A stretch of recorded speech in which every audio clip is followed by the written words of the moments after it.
So next நம்ம பார்க்க போகிறது civil engineering and architecture.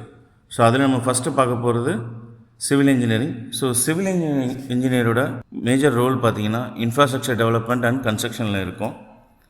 So அதாவது building, road, dam, bridge, so இதெல்லாமே வந்து பார்த்திங்கன்னா இதை வந்து கன்ஸ்ட்ரக்ஷன் பண்ணுறதே வந்து சிவில் இன்ஜினியரோட ரெஸ்பான்சிபிலிட்டிஸ். ஸோ கீ ரோல்னு பார்த்தீங்கன்னா ஸ்ட்ரக்சரல் இன்ஜினியர். ஸோ இது வந்து பார்த்திங்கன்னா டிசைன் அண்ட் அனலைசிஸ். அந்த ஸ்ட்ரக்சரை டிசைன் பண்ணி அந்த ஸ்ட்ரக்சரை வந்து அனலைஸ் பண்ணணும். ஸ்ட்ரக்சருன்றது இப்போ நீங்கள் ஒரு பில்டிங்னு எடுத்திங்கன்னா அந்த பில்டிங்கோடைய ஸ்ட்ரக்சர், ஃபவுண்டேஷன், கீழே வந்து ஃபவுண்டேஷனு, அப்புறம் காலம், அப்புறம் பீமு, அப்புறம் ரூஃபு, ஃப்ளோர். ஸோ இதுதான் வந்து மெயின் ஸ்ட்ரக்சராக இருக்கும். ஏன்னா அந்த ஸ்ட்ரக்சரில் தான் அந்த பில்டிங்கோடைய என்டையர் லோடும் அந்த ஸ்ட்ரக்சரில் தான் வந்து என்ன லோடு வந்து தாங்கும். ஓகேங்களா? ஏற்ற மாதிரி அந்த ஸ்ட்ரக்சரை வந்து டிசைன் பண்ணுவாங்க. ஸோ எத்தனை காலம்ஸ் வரணும், எத்தனை பீம் இருக்கணும், அப்புறம் அந்த காலமை டிசைன் பண்ணி அதில் லோடு அப்ளை பண்ணி அனலைஸ் பண்ணுவாங்க. ஸ்ட்ரக்சரல் அனலைஸ்ன்னு சொல்லுவோம். ஓகேங்களா? ஸோ ஸ்ட்ரக்சரை டிசைன் பண்ணி அனலைஸ் பண்ணுறதும் இவங்களோட ரெஸ்பான்சிபிலிட்டிஸ். ஸோ இது டெக்னிக்கல். ஜியோ டெக்னிக்கல் வந்து பார்த்திங்கன்னா soil testing, soil rock testing, அப்புறம் அண்டர் கிரவுண்ட் கண்டிஷன், பூமிக்கு அடியில் அதோடைய கண்டிஷன்ஸ் எப்படி இருக்குது, மண்ணோடைய கண்டிஷன் எப்படி இருக்குது. ஏன்னா இப்போ ஒரு பில்டிங்கோ இல்லை எந்த ஒரு கன்ஸ்ட்ரக்ஷனுமே வந்து பார்த்திங்கன்னா மண்ணில் தானே பண்ணுறாங்க. ஸோ அந்த மண்ணுக்குள்ளே தானே ஃபவுண்டேஷனே போடுறாங்க. அப்போ அதுக்கான அந்த மண்ணோடைய கண்டிஷன் எப்படி இருக்குன்றதை டெஸ்ட் பண்ணி அதுக்கேற்ற மாதிரி ஃபவுண்டேஷன் வந்து டிசைன் பண்ணுவாங்க. சரிங்களா?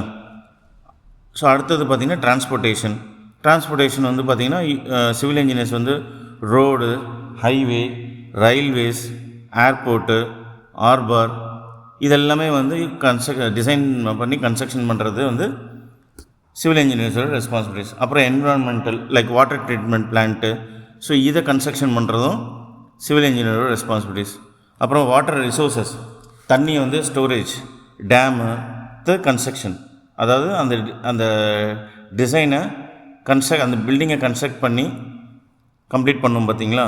ஸோ இதுவும் வந்து கன்ஸ்ட்ரக்ஷன் பண்ணுறதும் வந்து ஒரு சிவில் இன்ஜினியரோட ரெஸ்பான்சிபிலிட்டிஸ். சைட் ப்ராஜெக்ட் எக்ஸிக்யூஷன், அந்த ப்ராஜெக்டை எக்ஸிக்யூட் பண்ணி அந்த பில்டிங் வந்து கம்ப்ளீட் பண்ணுறது சிவில் இன்ஜினியரோட ரெஸ்பான்சிபிலிட்டிஸ். அப்புறம் சர்வே இன்ஜினியர், அந்த லேண்டை வந்து சர்வே எடுக்கிறது. ஓகேங்களா?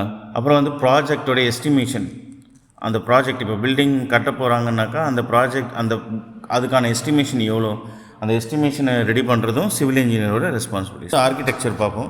ஸோ ஆர்கிடெக்சர் வந்து இட்ஸ் கம்ப்ளீட்லி பார்த்திங்கன்னா வந்து டிசைன் ஓரியன்டாக இருக்கும். ஸோ அவங்களோட இன்வால்வ்ஸே வந்து பார்த்திங்கன்னா டிசைனிங், அது பில்டிங்கோடைய எலிவேஷன், பில்டிங்கோடைய பிளானு, ஓகேங்களா, ஸ்பேஸ் வந்து எப்படி பிரிக்கணும். ஸோ இப்போ வீடு எடுத்திங்கன்னா ஹாலு, ரூமு, அப்புறம் வந்து கிச்சன், ஸோ இந்த மாதிரியான ஸ்பேசஸை வந்து பிரிப்பாங்க.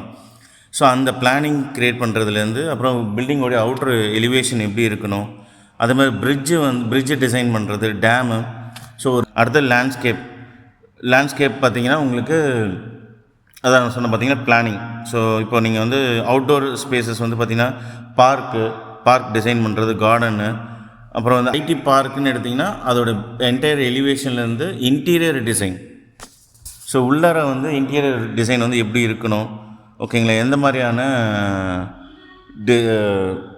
அட்ராக்டிவாக அந்த டிசைன்ஸ் இருக்கணும், ஓகேங்களா.